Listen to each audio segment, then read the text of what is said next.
Hello, thanks for joining us at the fire. I'm Jillian. And my name is Ben. And we are so excited to have you here with us tonight.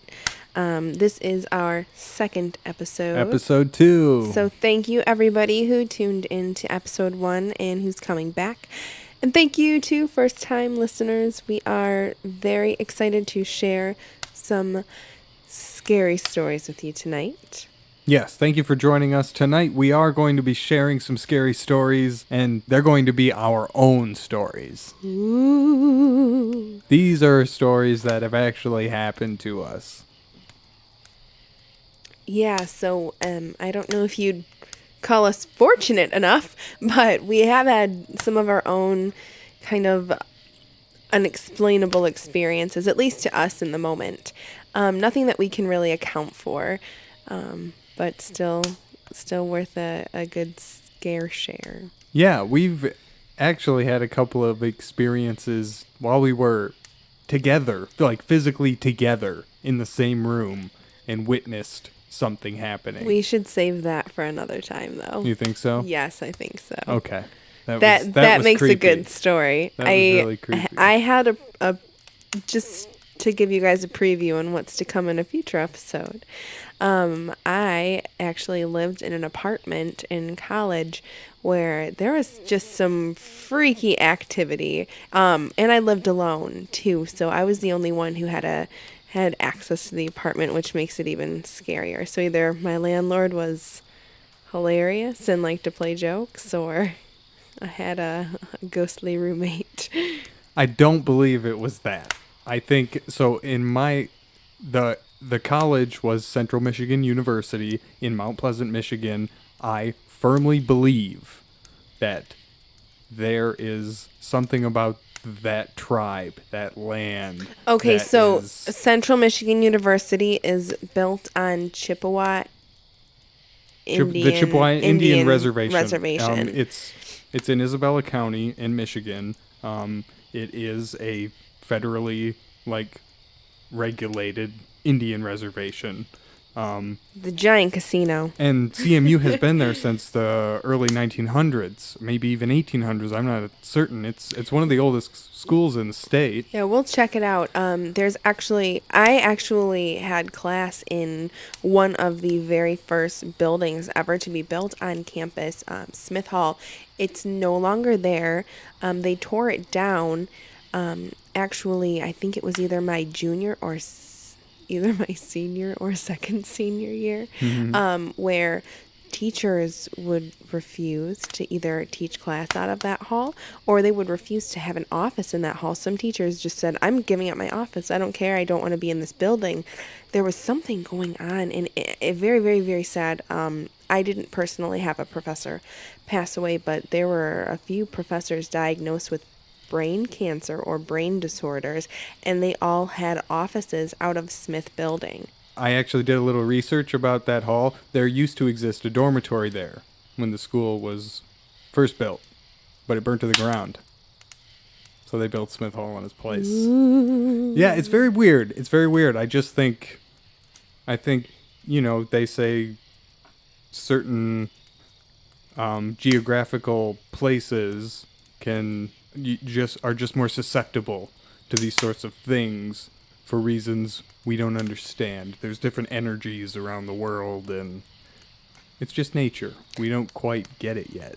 Yeah, there's also a vast campus outside of the university that is abandoned. It's been abandoned for years. It's actually an old reform school that they would send the Native Americans to condition them to, they were seen as savages at that time. It was to condition them for society, and we may be able to give you an episode later with an interview with someone who's been inside. We may have pictures. We may get video. We might be able to go there and right? record We some may things. be able to actually go there, and this was kind of I'll call it an urban legend of Central Michigan Absolutely, University. yeah. Like they say that if you drive past, I guess it's not so much a paranormal urban legend. I've never experienced it myself, but it's kind of in this heavily wooded area. And if you drive past it, it's right by a main road, but you're driving on a dirt road when you actually go to the camp, or not the campgrounds, but the grounds. Yeah. And they say that there's some type of secret that somebody's protecting out there. That's why they haven't torn the buildings down yet. And they say it's heavily patrolled by police.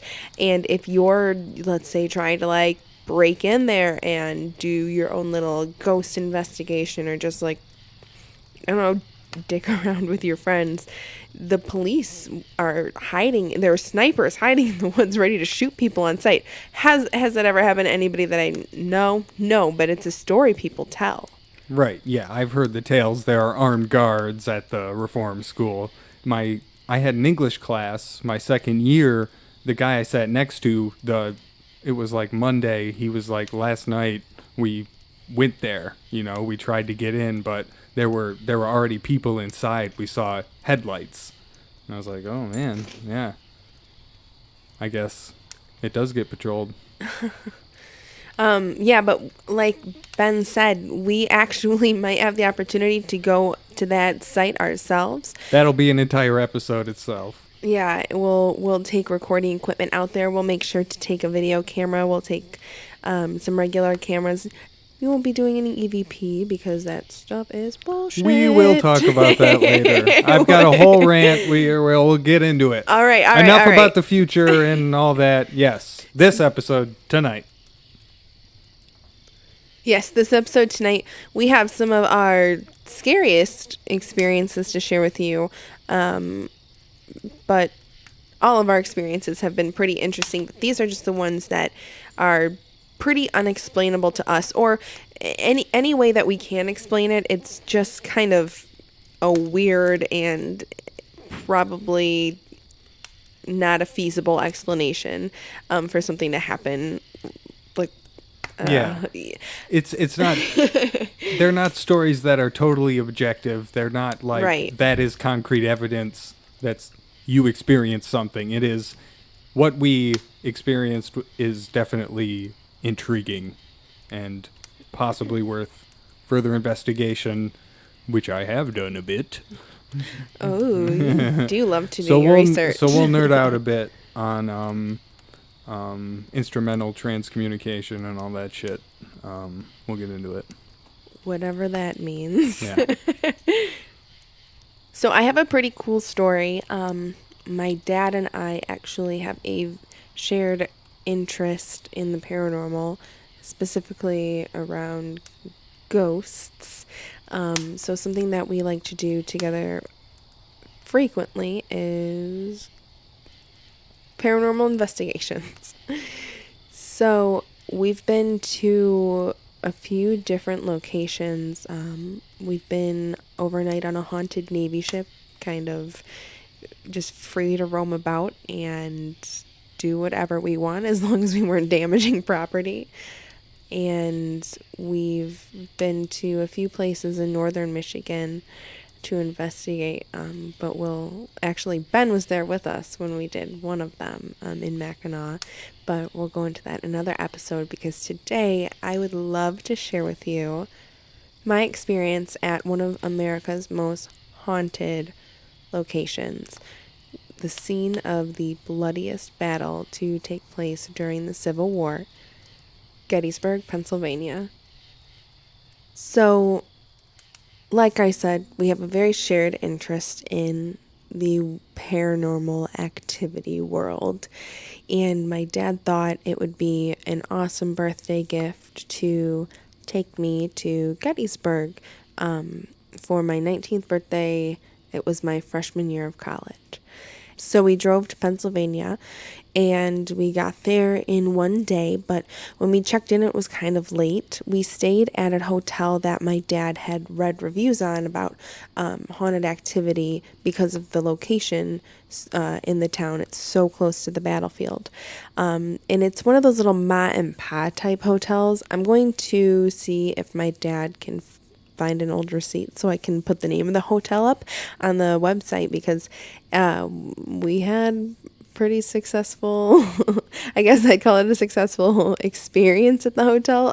So scary that I did not want to stay for night 2. So by the time we got there, the mom and pop office was getting ready to shut down for the night. They gave us keys and a Wi-Fi password and an emergency maintenance number should we need somebody sometime throughout the night.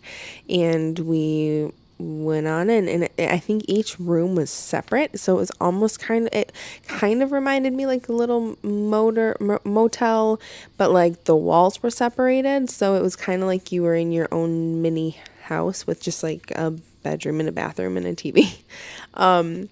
And it was right across the street from one of the main entrances of the battlefield. And the one thing that the lady told us when we checked in was to don't be alarmed if you think you wake up and hear gunshots. People report hearing sounds on the battlefields all the time.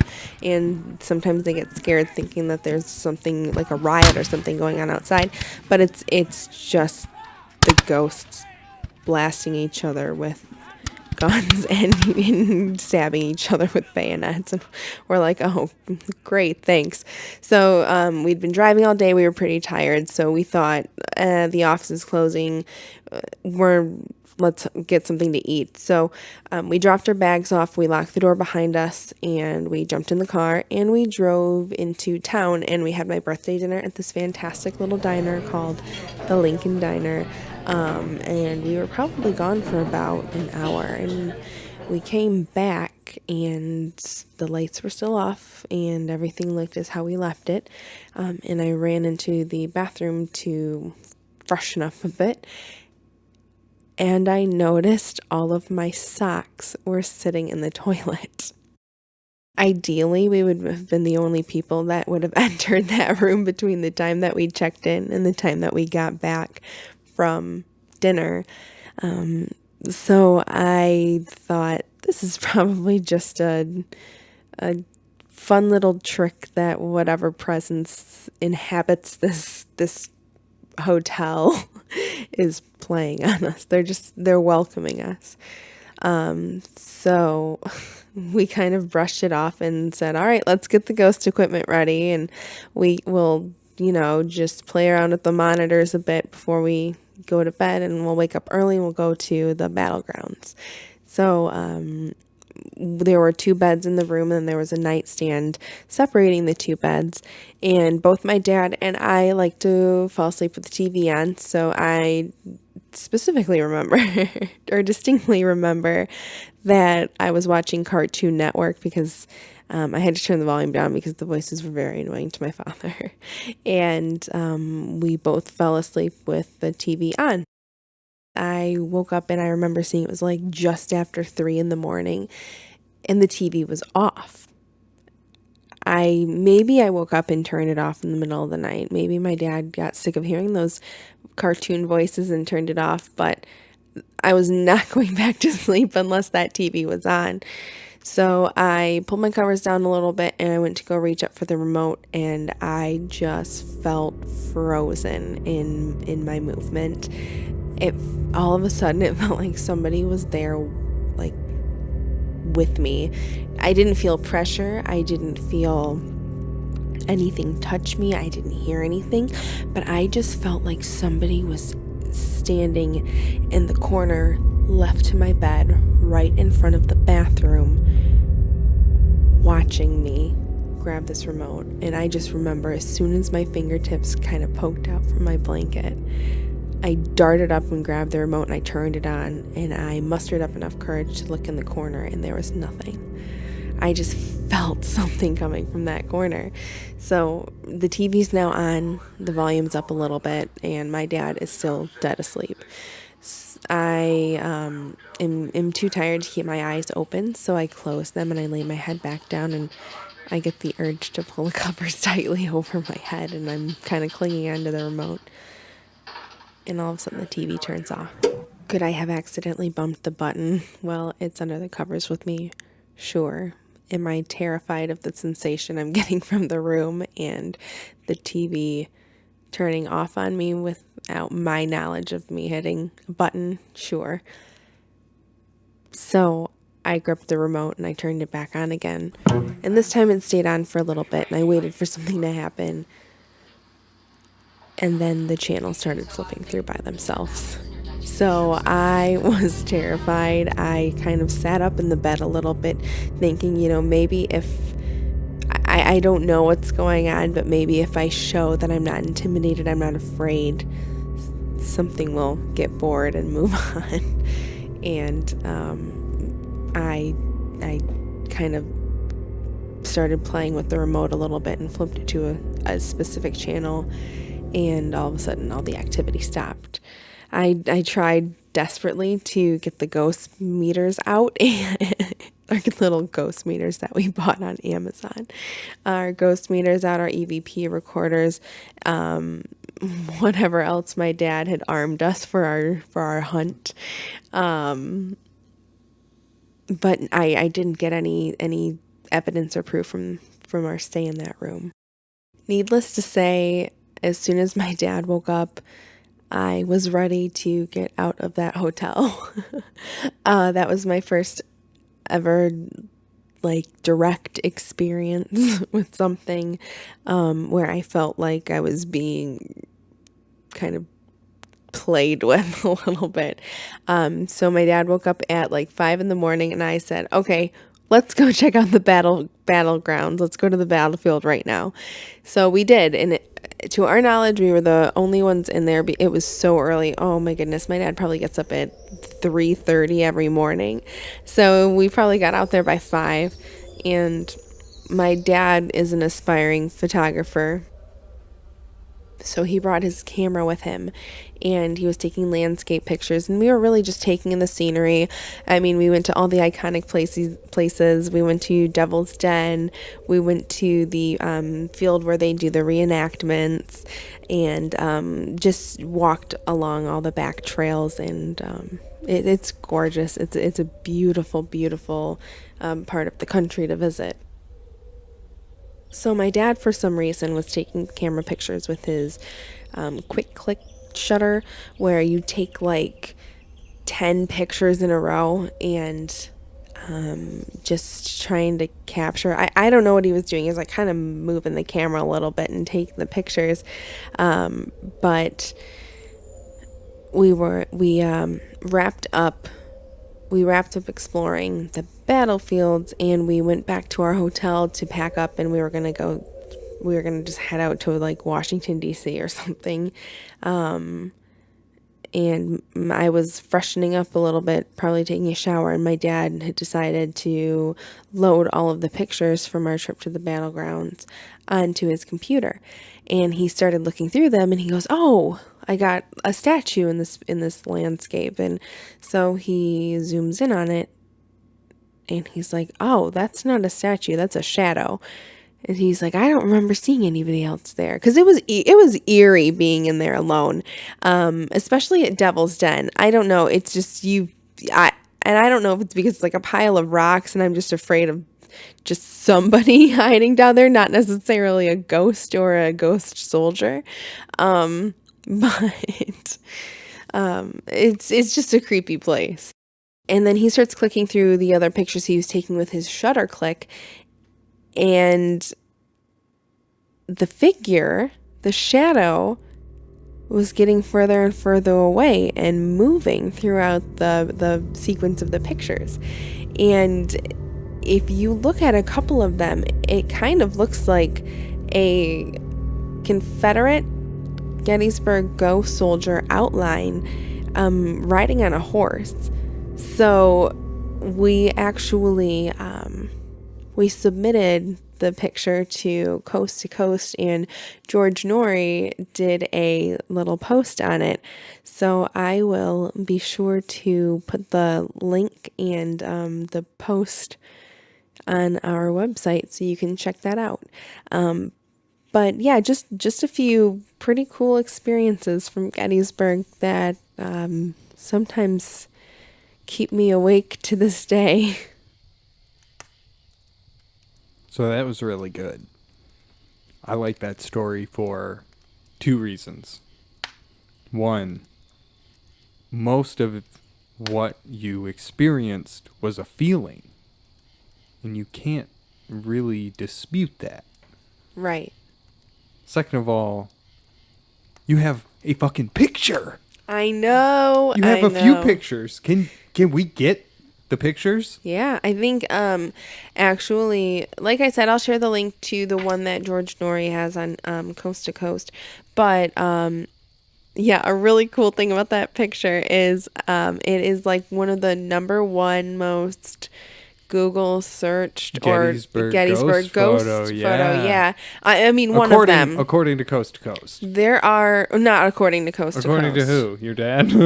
No, Google. The number of views and hits of we've that gotten. Photo. Yeah. Okay. It's just very highly ranked.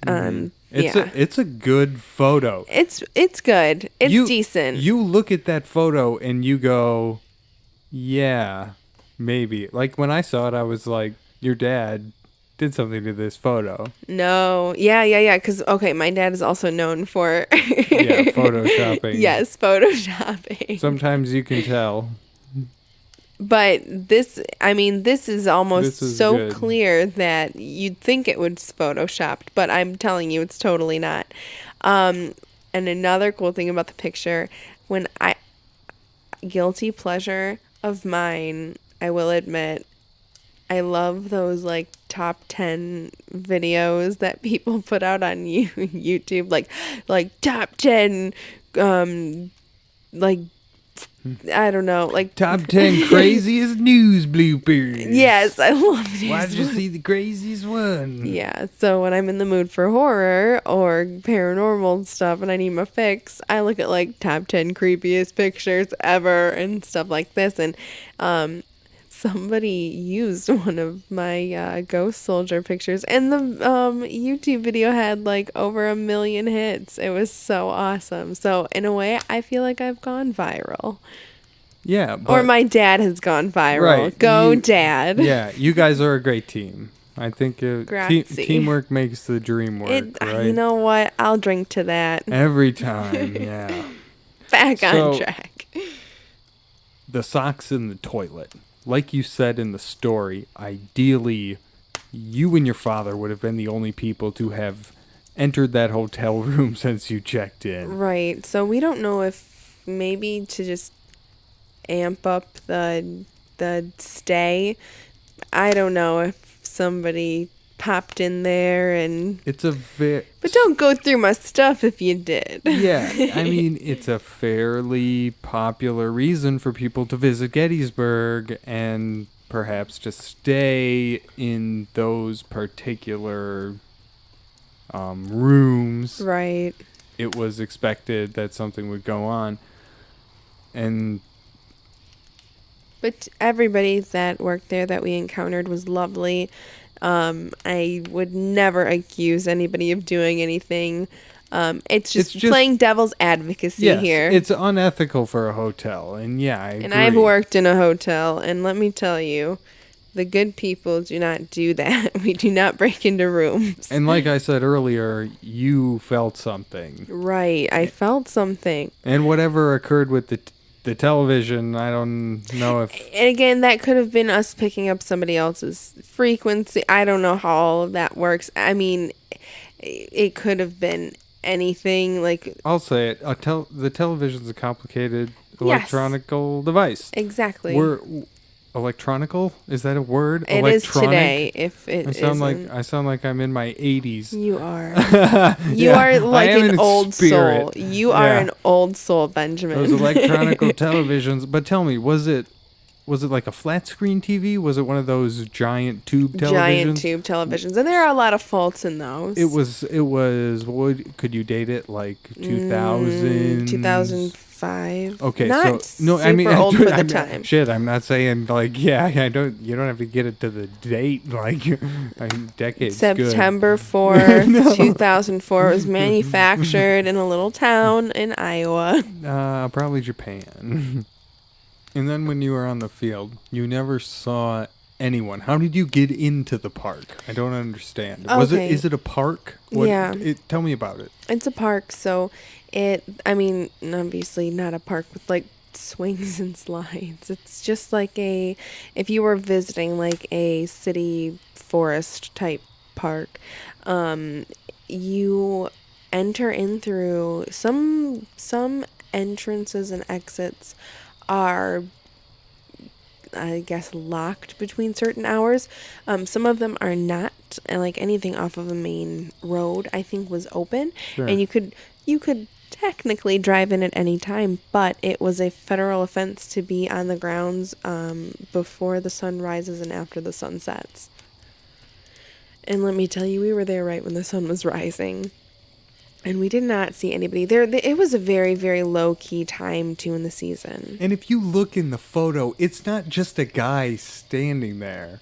It kind of looks like he's on something. It looks like he's on a horse. That's what I've interpreted. Yeah. Sorry. And you didn't... Yeah, you would have seen somebody. He's so close in that photo. Yeah, he's just across like a little field. It's all in a clearing too. In that particular area on the map of the park, and I'll look into what actual battlegrounds we were on. But there's like no statue or landmark in that area either. There's just a wooden fence that you can clearly see that in the picture because we're standing right in front of it. And then it's just plains until you see some trees in the distance. And now that I'm thinking about it, I haven't seen the burst of photos like you speak of it. But if I understand the way modern cameras of that caliber work, like he has a Nikon professional camera. Yeah. 2-hand camera. Yeah. And you set it on the burst setting, it's taking pictures faster than probably you can blink. Yep. In the distance that this thing is moving, how fast has he got to be moving? You could do the math and figure it out. He's probably pretty quickly. I mean, faster than humanly possible. But not faster than a horse. Dun dun dun.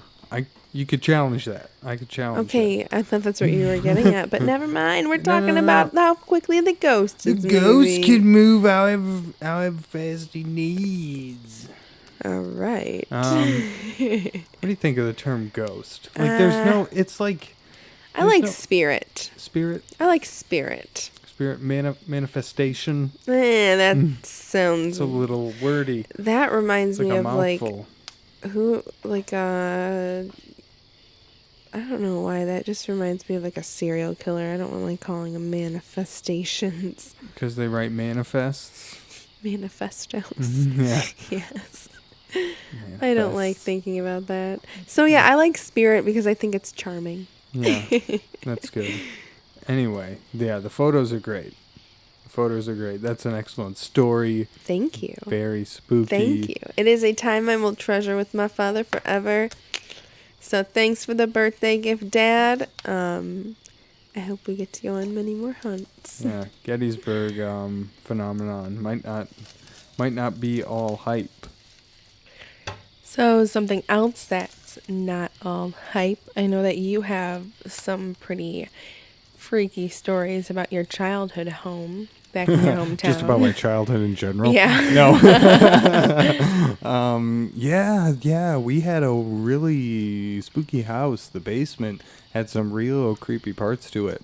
I actually had a bedroom down there for a few years, and it was pretty creepy. But yeah. Was it a finished basement? It was a finished basement. Yeah, it was kind of odd. We had a pipe burst down there one year. I came home. I walked home from school, got home before anybody else, and there was a pipe burst. And I walked downstairs My room was down there and shit. Everything was flooded. That sucks. Oh, yeah. But, do you have any scary basement stories you're going to share today? Not today. This is a different story. When I was hanging out with a few people, and we had been recently influenced by, like all good kids, American cinema, to mess around with some of our parents' electronic equipment and see if we could have some supernatural experiences. This happened to me when I was younger, maybe 12, 13 years old. I was with a friend of mine about my age, my sister, who's 2 years younger than me, and one of her friends. We had a video camera. It was, I guess you'd call it analog. It recorded to an 8mm tape. I think it was 8mm, doesn't matter. We loved scary movies. My sister and I were watching Freddy Krueger, Chucky since we were young, and, we loved all that stuff. It's great. And so I saw this movie, White Noise. It came out in 2005. It's okay, I haven't seen it in a while, probably since 2005, so I won't rate it. But it stars Michael Keaton, and in the movie he contacts deceased relatives of his through EVP. And there's a part in the movie, I believe, where he's instructed he can take a camera and hook it up to something that will, output what the camera is seeing. And then if you take the camera and point it at the whatever is displaying the camera, you will create a feedback loop, and you will create, visual feedback. Sort of like when you hear somebody speak into a microphone and they talk too loud and you hear that screech, that's audio feedback because the source is getting too close to whatever's projecting it. And the same thing can happen with video in this way. So the idea is you record this and you play it back, and then you can go frame by frame, and different cameras do different things, different TVs, whatever, you have different frequencies. I don't understand how it works, but you see things, shapes, just patterns, whatever. It's feedback, it's random. And sometimes you see things. In the movie White Noise, I don't know, he sees a face. I don't remember. Like I said, I haven't seen it in years. I think that's what happened. Anyway, we had a camera. And so one night, I'm like, hey, I can hook this up to the TV. You guys want to try something? And so we packed into my sister's bedroom, hooked it up to her TV, had the camera out, pointed it at the TV. It was like, sort of started as squares, kind of like when you point two mirrors at like a funhouse mirror, you go inside and it reflects in all directions. And then it started to, get fuzzy and go whatever. It was doing geometric shapes, and it was sort of like an acid trip, You've seen it. They used it in the 60s in music videos. You've seen it. Anyway, we recorded it for a bit, stopped, played it back, frame by frame. We just went for a while, I was operating the camera. People were like, this is dumb, let's lose an interest. But we didn't, this was before cell phones, whatever. Nobody had anything better to do. So we're just going through them. And then all of a sudden I stopped. I said, guys, look, I'll never forget it. I'll never forget what it looked like. I sketch it. It was clear as day. You're looking up, and it's strange. I've seen other pictures of people doing this online, and it doesn't look anything like what they saw. So it might have been nothing at all. But what we all saw it on the bottom right-hand corner of the screen, probably about 4 inches tall. There was a man, profile view, standing, looking to the left side of the television, He was in black and white. It was completely black and white. It wasn't even grayscale. He had like black pants. He had black pointed shoes, sort of outlined like a cartoon, and he had a black shirt, like jacket on. I couldn't even describe the era of clothes. He was kind of grainy, really wild black hair, and this very pronounced forehead and nose, and you could just see the face. We all saw it. And I tried to take a picture of it with the digital camera we had, but they were, so shitty back then you couldn't taking a picture of a TV, you know how it was. It was probably, 2000, 2002. Anyway, I can't explain that, but we saw something in purely nothing.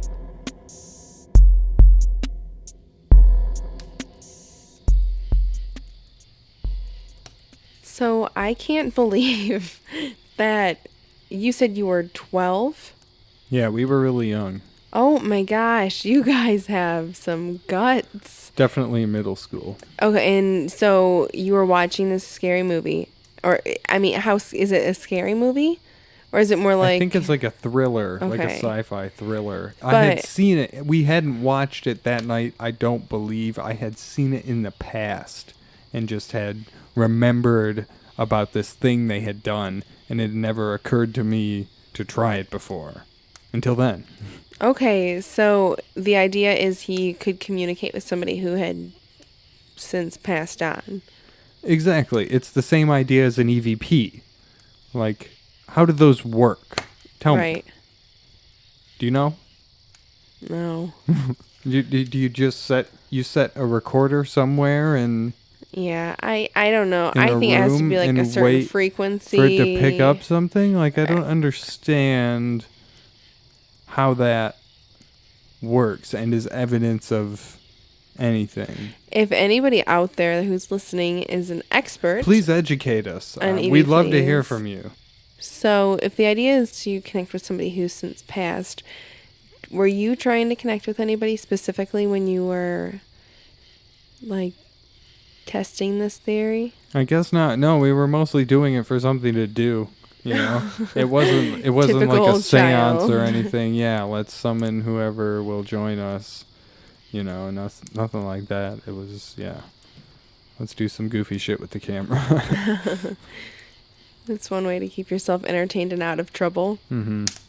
So, is there a lot of information out there? Have you found anything that other people have documented, maybe? Like, anything that relates to your picture? There is so much information. So, ITC, instrumental transcommunication, that's what they call any sort of communication, like, from elsewhere, not non-human, through some means of a technical whatever. EVP, video shit. They call it video ITC. Okay. Whatever. There was a guy that first started experimenting with this, allegedly. I think he was a Dutch guy or a German guy. It was in the 80s when he started doing this. And he started getting these images. And he did this with a professor from somewhere and some radio host who allegedly was a skeptic before he joined this guy and started watching what he was doing and saw these images he was picking up. I mean, who knows what was going on. But there is a group, I believe, in Seattle that is doing these experiments all the time. Cool. They're always doing this, and they are posting their findings. They have findings from everything they found so far this year, everything they found last year, the year before that, a couple years before that. Like, it goes back a few years. They've got a lot of pictures. So anything crazy that you've seen so far? Some of them look like faces. Ooh. Some of them, it kind of looks like people are, looking like into the TV, like it could be a reflection, sort of. Yeah. Jinx. But some, yeah, bless you.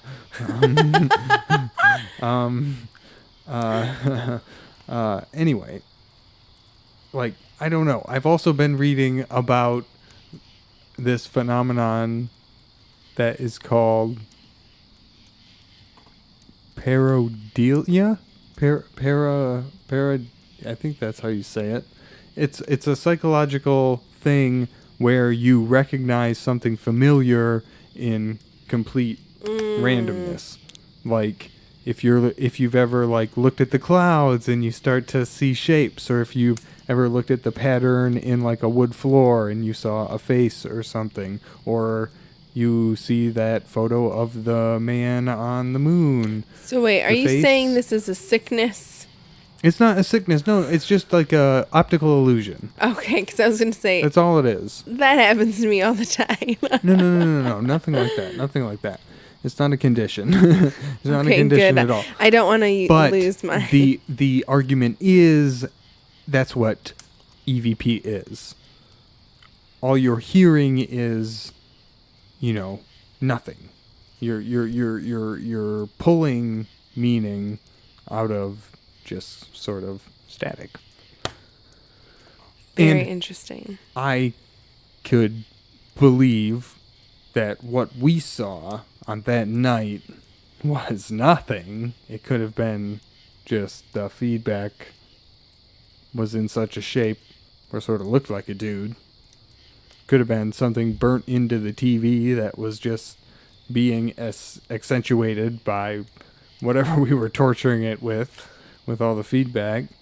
I don't know. Or it could have been something. I wish I had a picture. What we can do is share the link to the site with the pictures from the group in Seattle, you said? tciseattle.com. Awesome. I'm sure we'll take you there. Yeah, check those pictures out. I'll post a link. It's kind of cool. Let us, you know what? If anybody else has tried this, shoot us your stories at www.atthefire.com or www.atthefire.com. Yeah, it doesn't matter. Just type in atthefire.com. It'll get you there. Yeah, and share your stories of your attempt with, what is this called again? Video ITC. Video ITC. Yeah, try it out if you've got a camera.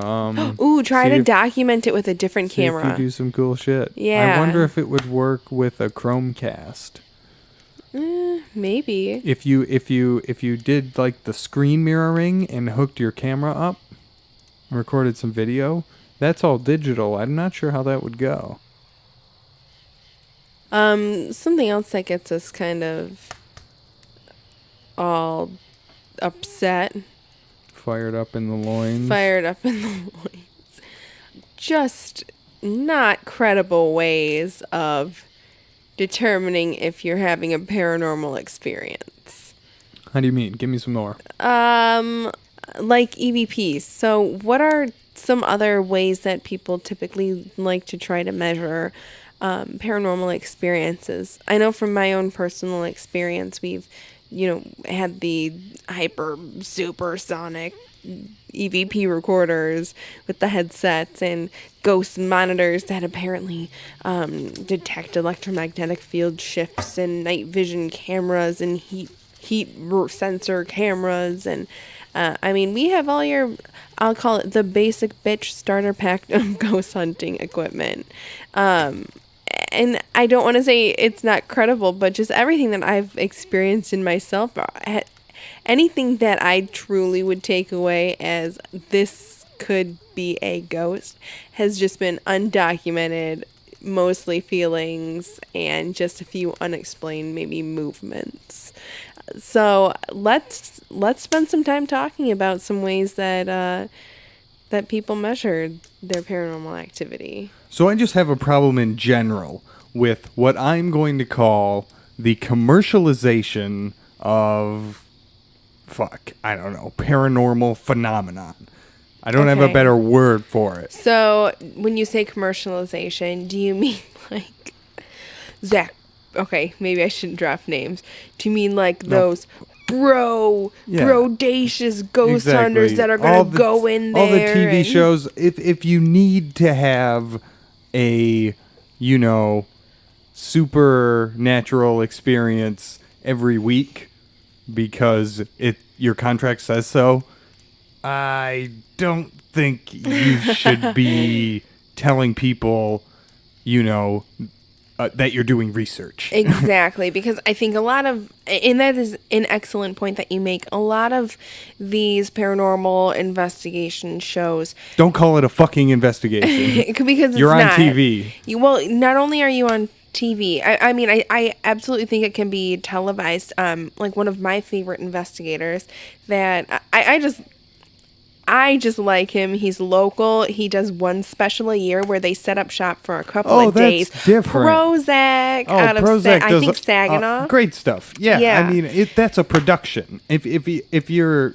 it's different when you're, forced to turn out this material. Exactly. He does it out of the fun of it and the thrill of seeking answers. And I'm not saying all of the stuff on TV out there is garbage. It's just it's becoming so mass produced now. Everywhere you go, there's multiple shows on every channel, and it's sort of disgusting. And I think the reason why it's becoming so mass produced is because people don't have it's not normal to have experiences that often. And when people they're not able to experience it themselves, they're itching to learn more about it and to see it firsthand so they can live vicariously through other people's experiences. And in the whole reason, I think you just made a fantastic point. Like, it's not normal for this stuff to happen every week, and that's what makes that kind of experience truly extraordinary when you have it yourself.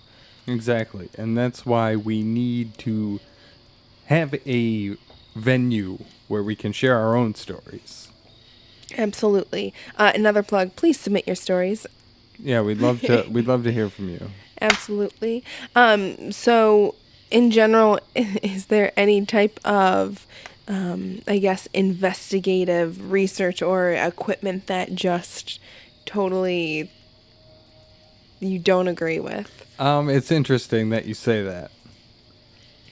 I did actually find an academic paper about something we talked about earlier, instrumental transcommunication. The paper is titled Objective Analysis of Reported Real-Time Audio Instrumental Transcommunication in Match Control Sessions, a Pilot Study. Bacuzzi and Beischel. Ooh, spooky. Very spooky. So what these people did is they took something called EVP Maker. It is a free, allegedly, software that you can download and use to create EVPs. I believe the paper is, I'll put a link to it. It's full of scientific bullshit like most academic papers are. Read the abstract, scroll to the conclusion. That's kind of what I did the first time. You'll get the gist. But if you really want to find out what they're talking about, read through it. You'll make it. Maybe have a drink before. So pretty much what they did is they took this EVP Maker software. What it is you can most people load an audio file into it, which contains chunks, very short audio, very short, like parts of speech, like short, they call them allophones, just like but like syllables. And shit and yeah. And so stuff like that. And so it cuts it up, puts them in random order, and you play it back, and it just sounds like nothing. So the idea is you ask questions while it's like rendering the fucking file or something, and it's supposed to influence the process. I don't know. And like spit out specific words by putting the sounds together. So you have two computers. You have one recording the session. You have one producing the file. Then you play them back simultaneously, and you listen to the quote-unquote responses. So what they did is they generated a bunch of samples with somebody asking questions and then a bunch of control samples with nobody there. And they found statistically that people couldn't fucking tell a difference. They were pulling meaning out of them regardless. It didn't matter, like, how many allophones they were using to generate the files. It didn't matter whether they were control or whether someone was in the room. It didn't seem to matter. It just seems like this is fucking hogwash. It's snake oil. This is bullshit. So would you say the EVPs are in the ear of the beholder. Specifically in the EVP maker, I mean, it's right in the title of the paper. It says a pilot study, so give it what you will. I didn't see the data or anything or the sample sizes, but I mean, I don't trust EVP in general. And this EVP maker software kind of seems a little hokey on its own. Yeah. No, absolutely. Don't trust it.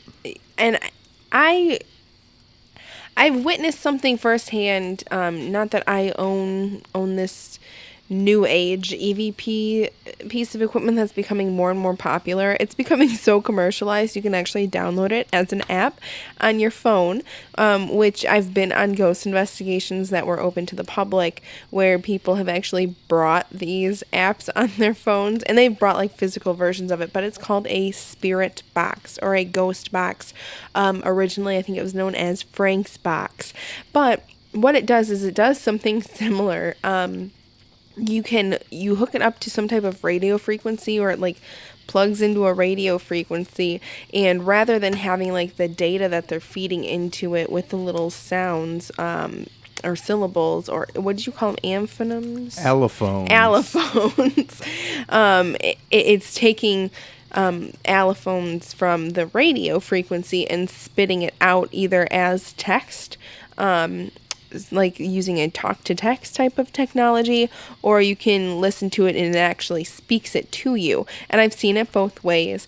It's never really made any sense when I've witnessed it firsthand. I've also looked into this online as well, and I've just never been able to be convinced that anything that could potentially provide a response to the specific question seems like it would be more like a coincidence than something that's actually meaningful. Yes, but what's interesting is what I forget their names.